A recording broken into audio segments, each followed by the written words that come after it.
Welcome to Looking at the Markets with David Modell. I'm on a mission to cover every popular and even not so popular indicator in what I call the indicator verse. Okay, I just made that up. I should probably copyright that. Okay, so in the indicator verse, you have a lot of indicators. I've covered practically all of them, and I have a playlist with a lot of videos on MACD and RSI and stochastics and Bollinger Bands and just practically all of them. So feel free to click on the link in the description below this video to check out the playlist where I cover all those indicators. I've got beginner videos, more advanced stuff, cool stuff. So by all means, check that out. Watch all of them if you want to and if you have the time. All right, so this is one of the more obscure ones. It is the Shande Momentum Oscillator. That's a cool name, right? And it's a lot like the stochastics. If I had to compare it to one, I would compare it to stochastics. You know how stochastics has like the oversold level is below 20 and the overbought level is above 80 on the default settings at least. Or RSI, right? RSI has oversold below 30, overbought is above 70. Again, that's the default settings. You can always change them. Well, for the Shande Momentum Oscillator, and it is an oscillator, meaning that it bounces up and down between two boundaries, okay, and it never really breaks out of those boundaries. It's not like Bollinger Bands that could theoretically go up forever or go down forever, okay, or at least until it, the stock goes to zero. So whereas an oscillator just kind of bounces back and forth between two boundaries over and over. All right, so this is an oscillator, and on the default settings, the oversold level is if it goes below -50, and the overbought level is if it goes above +50, and the midline is 0. All right, so I compare this to stochastics and RSI and that kind of thing, because like stochastics and RSI, what you see is an overbought and oversold indicator if you choose to use it that way, as well as a momentum or trend indicator, because if it's trending upwards, then probably the stock or cryptocurrency, forex, commodity, whatever it is that you're trading. I'll just say stock for now to keep it simple. If the oscillator is trending upwards, then probably the stock is trending upwards. If the oscillator is trending downwards, then probably the momentum or the trend of the stock is downwards. And so you might want to look out, right? Watch out when this thing is going sharply downwards. So how can you use it?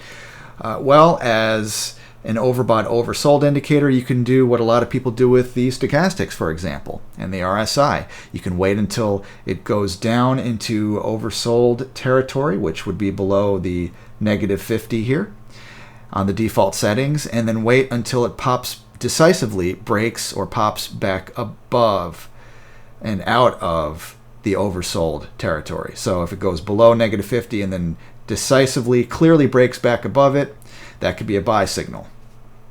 All right, because then you're using both the overbought, oversold, and you're using the momentum indicator, because you don't want to you don't want to catch a falling knife. Okay, so you're waiting until the trend is back upwards. Okay, so it's a trend indicator. You're waiting until the momentum is back upwards, hopefully.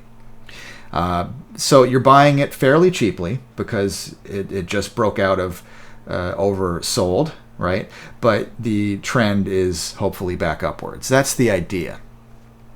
But it doesn't always work. This is an example of it not working, okay? And this is, I'm on tradingview.com. I want to give them credit for their charts. And this is a 1-minute candlestick chart of Home Depot stock. And as you can see, it went, the oscillator went into oversold, but then decisively broke back above it. So you could have bought here and you would have not done too well, because it just kept going down. And so this is not a perfect indicator. Guess what? There is no perfect indicator. You have to make your own decisions. Or you can combine this with another indicator or moving averages or whatever. And speaking of moving averages, what some people do, they do it like people do with stochastics a lot of the time, or MACD, where they place a signal line right on top of the indicator. Okay, so what some people do is they might take a 10-period moving average and overlap it right on top of the oscillator. Okay, and so they use that as a signal line. And then if the Shande line crosses above its signal line, that could be bullish. You might want to get in. And then if it breaks back below the signal line, like a 10-period moving average on top of it, whatever, if it breaks back below that, then that could be a time to sell your shares or whatever. I mean, again, it's up to you how you use it, but that's how a lot of people might use a signal line on top of the Shande momentum oscillator, just like people do with stochastics, just like people do with MACD, because those both often have signal lines attached to them. Or you can attach them if you want to. You can use it that way.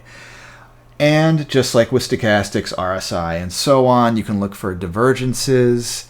Okay, so if you see the stock itself going in one direction and yet the oscillator is going a different direction, like here you might say, oh, the stock candlesticks are going upwards, but meanwhile the oscillator itself, the indicator, is going in the opposite direction. It's going downwards. And so you might say, uh-oh, look out. Okay, maybe don't buy it, because you might say the candlesticks are lying. The indicator is telling the truth. You're kind of looking underneath the hood, so to speak, to see what's really going on there. That's another way to look at it.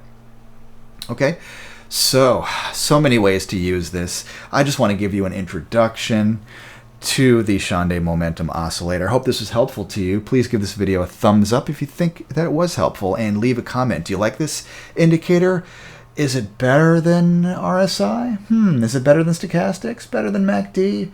Can you use it with other things? What do you think? Leave a comment. Go for it. Why not? I like to talk to you guys. It's really fun for me and enjoyable, and I like helping you guys out. Also, please subscribe to my YouTube channel. If you haven't done that already, come on, why not subscribe, huh? Go for it. And hit that notification bell so you can receive updates whenever I put out educational videos like this one. I also offer coaching, by the way. If you want some coaching, you want help putting together a trading or investing plan, because you got to have one if you don't have one already. Otherwise, you're just setting yourself up for failure if you don't have a plan. If you fail to plan, you're just planning to fail. Excuse me. All right. So I'm losing my voice. I'm going to stop this video now. Thanks a lot, guys. I appreciate it. I'll talk to you again soon.